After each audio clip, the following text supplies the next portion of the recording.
के साथ प्रिया सिंह सोमवंशी। प्रयागराज महाकुंभ में आज अनहोनी होते होते बची। हादसा समझिए कि हो ही गया था। चिंगारी भड़क गई थी, लपटें उठने लगी थी, लेकिन योगी आदित्यनाथ ने महज 22 मिनट में सब कुछ शांत करा दिया। योगी आदित्यनाथ को आज प्रधानमंत्री नरेंद्र मोदी का फोन आया। नरेंद्र मोदी ने योगी को वेल डन कहा, लेकिन उससे पहले के वो 22 मिनट बहुत टेंस थे। विरोधी ताक में बैठे थे, जैसे किसी हादसे का इंतजार कर रहे थे। योगी ने आज विरोधियों से मौका छीन लिया। महाकुंभ जैसे आयोजन में योगी आदित्यनाथ का होना कितना बड़ा फर्क ला देता है, ये आज प्रयागराज ने देखा। बाबा है तो करोड़ों हिंदू सेफ हैं, ऐसा क्यों कहा जा रहा है? ये समझने के लिए प्रयागराज की एक्चुअल रिपोर्ट आज आपको देखनी चाहिए। शुक्र है कि योगी आदित्यनाथ है, महाकुंभ सेफ है क्योंकि आदित्यनाथ हैं। सनातन का सबसे बड़ा मेला सुरक्षित है क्योंकि योगी आदित्यनाथ है। योगी आदित्यनाथ पर्सनली सब कुछ मॉनिटर कर रहे हैं। योगी पर्सनली सारी व्यवस्था देख रहे हैं। रविवार को छुट्टी के दिन महाकुंभ के मेला क्षेत्र में आग लगी। सेक्टर 19 के उदासीन अखाड़े के पास आसमान में उड़ते इस काले धुएं ने लोगों को डरा दिया। अनहोनी की आशंकाएं जताई जाने लगी, लेकिन योगी ने जो व्यवस्था तैनात की है, उसने बिना कोई मौका गंवाए आग पर तुरंत काबू पा लिया।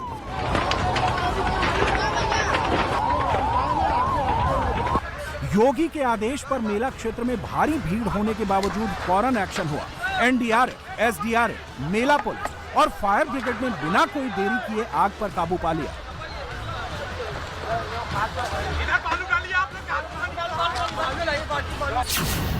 4:08 पर आग लगने की कॉल आई थी। 4:30 पर आग बुझा दी गई, यानी 22 मिनट के अंदर अंदर महाकुंभ में आग का सबसे बड़ा खतरा बुझा दिया गया। जहां आग लगी थी, उस आग को बुझाने के लिए कोऑर्डिनेटेड एक्शन हुआ। योगी आदित्यनाथ को जैसे ही आग की खबर मिली, उन्होंने मेला क्षेत्र का सारा अमला एक्टिवेट कर दिया।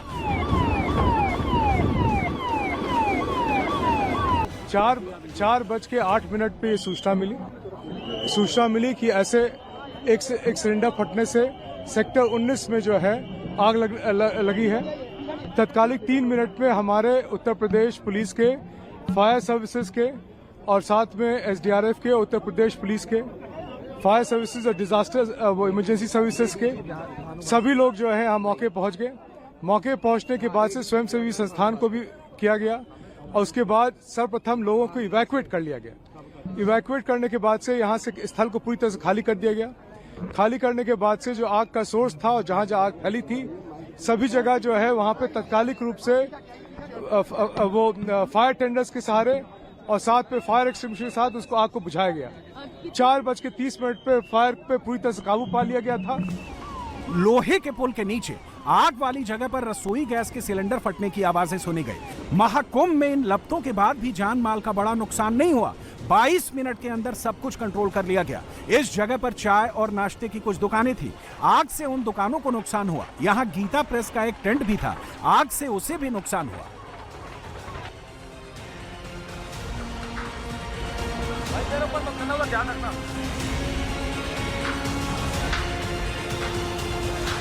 आगजनी की यह घटना तब हुई जब योगी आदित्यनाथ महाकुंभ के मेला क्षेत्र का निरीक्षण करके निकल रहे थे। घटना की जानकारी मिलते ही योगी वापस आए और ये एश्योर करके गए कि महाकुंभ में जान माल का कोई नुकसान ना हो। यहाँ से महज 1 किलोमीटर की दूरी पर मुख्यमंत्री योगी आदित्यनाथ का काफिला मौजूद था। मुख्यमंत्री को जैसे ही मेला परिक्षेत्र में भयावह आग लगने की सूचना मिलती है, मुख्यमंत्री फौरन ही सीएम सिक्योरिटी को निर्देश देते हैं कि अब वो यहीं पर रहेंगे जहां वो मौजूद हैं। सीएम सिक्योरिटी का काम होगा कि वो मेला परिक्षेत्र में जो गाड़ियां, इमरजेंसी ब्रिगेड की गाड़ियां मौके पर जा रही हैं, आग बुझाने के लिए जा रही हैं, उनको जगह दिलाई जाए, उनको फौरन मौके पर पहुंचाया जाए और जल्द से जल्द रेस्क्यू ऑपरेशन कंप्लीट किया जाए ताकि किसी भी कीमत पर कोई जनहानि ना होने पाए। मौके पर कोई जनहानि नहीं होती है और 22 मिनट के अंदर इस पूरी आग पर, जो कि भयावह रूप ले चुकी थी, लगभग बताया जाता है कि लगभग 35 से 40 शिविर थे जो कि बुरी तरीके से जल के खाक हो गए और उसके बाद यहां मौके पर रेस्क्यू ऑपरेशन कंप्लीट कर लिया गया। गीता प्रेस के कैंप में, शिविर में 3 सिलेंडर फटने से आग लगी है। चूंकि कैंप में ऐसे ज्वलनशील कुछ मटेरियल होते हैं और गीता प्रेस हमारी सबकी बड़ी मानिंद एक साहित्यिक संस्था है। ऐसी संस्था में कागज पत्तर और इस तरह की चीज़ें भी स्वाभाविक रूप से होती हैं, तो उसमें आग लगी है। 4:08 पर बताया जा रहा है कि आग लगने की सूचना मिली और 4:11 पर फायर टेंडर फायर सर्विस यहाँ पहुँच गई थी। अगले 20-25 मिनट में आग पे काबू पा लिया गया था। अच्छी बात यह है, सबसे अच्छी बात यह है कि माँ गंगा जमुना के आशीर्वाद से, साधु संतों के आशीर्वाद से कोई जानहानि नहीं हुई है। लगभग 100 लोग उन शिविरों में थे, ऐसा बताया जा रहा है। कोई जानहानि नहीं हुई है। किसी व्यक्ति को ऐसी कोई क्षति या ऐसी कोई घाव लगने का या ऐसी कोई भी चिंता नहीं बताई जा रही है। इस घटना की जानकारी मिलते ही प्रधानमंत्री नरेंद्र मोदी ने योगी आदित्यनाथ को फोन करके पूरी जानकारी ली। मुख्यमंत्री ने प्रधानमंत्री को पूरा अपडेट दिया। 22 मिनट के अंदर आग बुझा दी गई। ये जानकारी मिली तो नरेंद्र मोदी ने फोन पर ही योगी की तारीफ की। प्रयागराज महाकुंभ के मेला क्षेत्र में मौजूद हमारे संवाददाताओं विशाल प्रताप और पवन नारा ने मौके पर मौजूद लोगों से बात करके एक एक डिटेल जुटाई।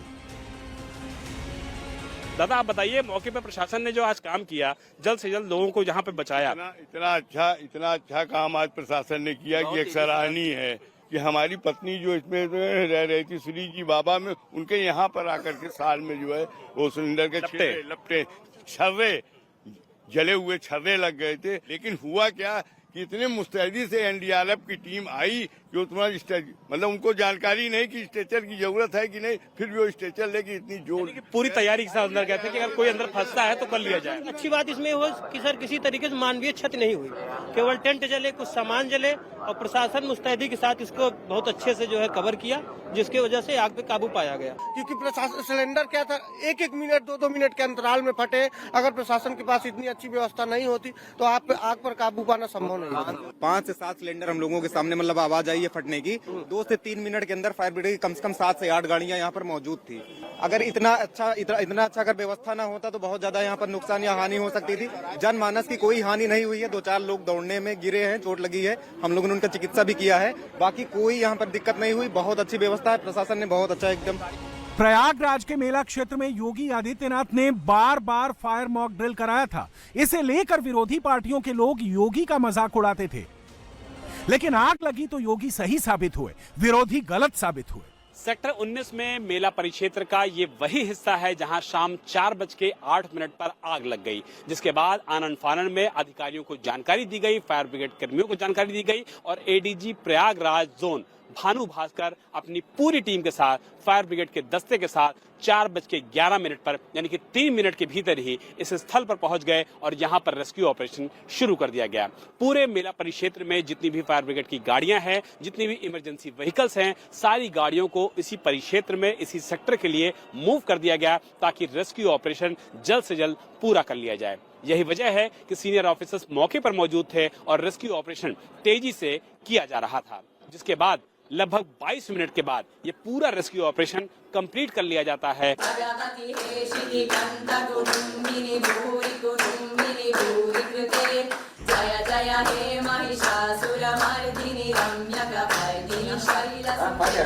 कुंभ एक महाप्रयोग है। इस महाप्रयोग से कुछ नया होने वाला है। अभी इतना तो साफ साफ दिख रहा है कि महाकुंभ का रेजोनेंस देश और काल की सीमाओं को तोड़ रहा है।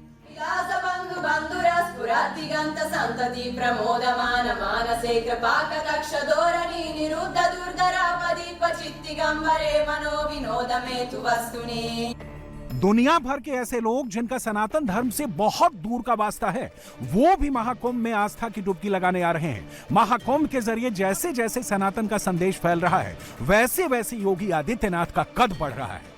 उत्तर प्रदेश के मुख्यमंत्री योगी आदित्यनाथ महाकुंभ को सफल बनाने में कोई कसर नहीं छोड़ रहे। महाकुंभ के पहले पर्व स्नान और पहले अमृत स्नान यानी 13 जनवरी पौष पूर्णिमा और 14 जनवरी मकर संक्रांति के स्नान पर योगी आदित्यनाथ जानबूझकर प्रयाग नहीं गए थे। उन 2 दिनों के लिए योगी ने यूपी के मंत्रियों को भी संगम तट से दूर रखा था ताकि पुलिस और प्रशासन के लोग वीआईपी प्रोटोकॉल निभाने की जगह महाकुंभ में आ रहे श्रद्धालुओं पर ध्यान दे सके। महाकुंभ में अगले बड़े स्नान से पहले योगी आदित्यनाथ फिर से प्रयागराज पहुंचे। पहले उन्होंने हेलीकॉप्टर से हवाई सर्वेक्षण किया, फिर जमीन पर उतरकर मेला क्षेत्र के हालात देखे। आने के पहले मैंने ऊपर से ही भ्रमण करके देखने का प्रयास किया कुंभ में क्या स्थिति है, क्या श्रद्धा है, क्या भक्ति है। सारे घाट पावन श्रद्धालुओं से भरे पड़े हैं। बड़ी श्रद्धा के साथ लोग हर हर गंगे का उच्चारण करते हुए डुबकी लगा रहे हैं। और सचमुच ये भारत का वह दृश्य है जो जाति पाति के बंधन से मुक्त करने का हमें संदेश दे रहा है, एकता का संदेश दे रहा है कि प्रयागराज की एकता का संदेश ही अखंड भारत के निर्माण का मार्ग प्रशस्त करने वाला है। पिछले 1.5 महीने में योगी आदित्यनाथ 8 बार प्रयागराज का दौरा कर चुके हैं और 9वीं बार प्रयागराज जाने का प्रोग्राम बनाकर आए हैं। 22 जनवरी को योगी आदित्यनाथ अपनी कैबिनेट के सारे मंत्रियों को साथ लेकर प्रयागराज पहुंचने वाले हैं। योगी कैबिनेट की अगली बैठक 22 जनवरी को प्रयागराज में होगी। योगी आदित्यनाथ ने 29 जनवरी को होने वाले महास्नान यानी मौनी अमावस्या के स्नान पर फोकस बढ़ा दिया है। इसीलिए चीफ सेक्रेटरी और डीजीपी समेत सारे आला अधिकारी प्रयागराज में तैनात कर दिए गए। महाकुंभ 2025 की सबसे बड़ी यूएसपी जानते हैं आप? सबसे बड़ी यूएसपी ये है कि लाखों करोड़ों की भीड़ आने के बावजूद कोई अफरा तफरी नहीं है। सभी को स्नान करने का मौका मिल रहा है। सनातन आस्था में सभी डुबकी लगा रहे हैं। सनातन हिंदू धर्म को जातियों में बांटने की कोशिश करने वालों को महाकुंभ ने तमाचा मारा है। सनातन के संगम पर जाति का बंधन टूट रहा है। यहाँ स्नान करने वालों से कोई भी जाति नहीं पूछ रहा, कोई गोत्र नहीं पूछ रहा, कोई वंश नहीं पूछ रहा, कोई स्थान नहीं पूछ रहा। सारे घाट पटे हुए हैं। लोग कहते हैं बटे हुए हैं। मैं सच कहना चाहता हूं, ये भ्रांति में ना रहें, यहाँ कोई बटा नहीं है। कौन पूछ रहा था किस जाति का, किस वर्ण का, किस रंग, किस प्रदेश का, किस भाषा का? कोई आया और नहा रहा है। वहाँ तो लगता था बस सारे सनातनी नहा रहे हैं, सारे हिंदू नहा रहे हैं, सारे देश के नागरिक नहा रहे हैं। वहाँ कोई भेदभाव नहीं था। इसलिए मैं ये भी कहना चाहता हूँ कि जब देश की सारी जनता से घाट पटे हैं तो लोग बटे नहीं हैं। इसे आदरणीय योगी जी ने जो नारा दिया ना, सच मानिए उसने कमाल कर दिया। हरियाणा भी जीता, महाराष्ट्र भी जिताया और साथ साथ सच्ची मानिए कुदरकी में लोग कूद रहे थे, हम ही जीतेंगे। कुदरकी जैसी जगह में कूदने वालों को भी शांत कर दिया और खुद जीते। कुंभ प्रयाग की है। कुंभ एक प्रयोग है और ऐसा प्रयोग है जहां से कुछ नया होने वाला है।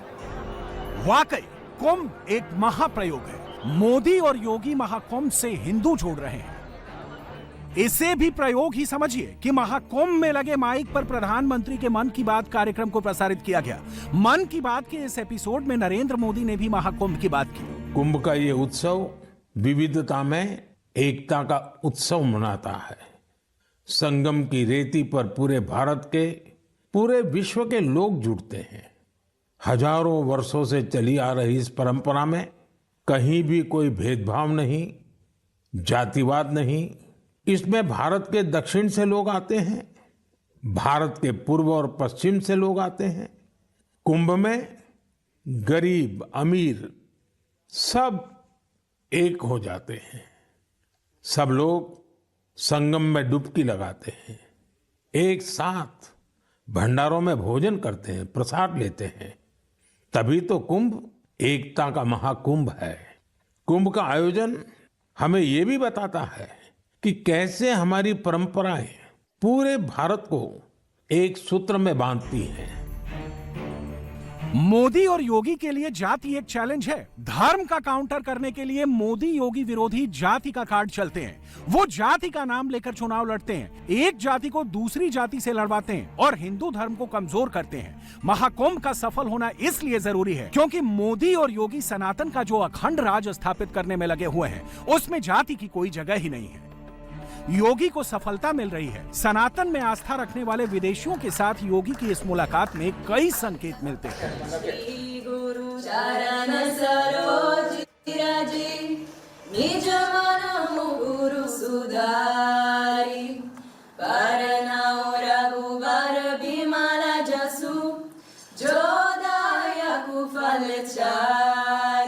तमाम विदेशी भी इस अवसर पर संगम में स्नान करके बड़े अभिभूत थे। कल मेरे पास यूरोप से जुड़े हुए कुछ श्रद्धालु आए थे, कुछ लोग आए थे, कुछ पर्यटक आए थे और प्रयागराज की महिमा का गान किस भाव के साथ कर रहे थे, क्या श्रद्धा का भाव था। देखिए, वे हिंदी नहीं जानते, संस्कृत नहीं जानते, लेकिन हिंदी की चौपाई को, हिंदी की यानी संस्कृत की मंत्रों को, अवधि की चौपाइयों को और सनातन धर्म से जुड़े हुए स्त्रोत और मंत्रों को किस लय के साथ सस्वर वे लोग गा रहे थे और माँ गंगा और यहाँ के धामों के बारे में कितनी श्रद्धा का भाव उनके अंदर देखने को मिल रहा था। यह अभिभूत करने वाला है और यही तो आदरणीय प्रधानमंत्री जी का संदेश है। महाकुंभ का एक ही संदेश, एकता से ही अखंड रहेगा यह देश, और यही एकता और अखंडता का संदेश महाकुंभ का संदेश है।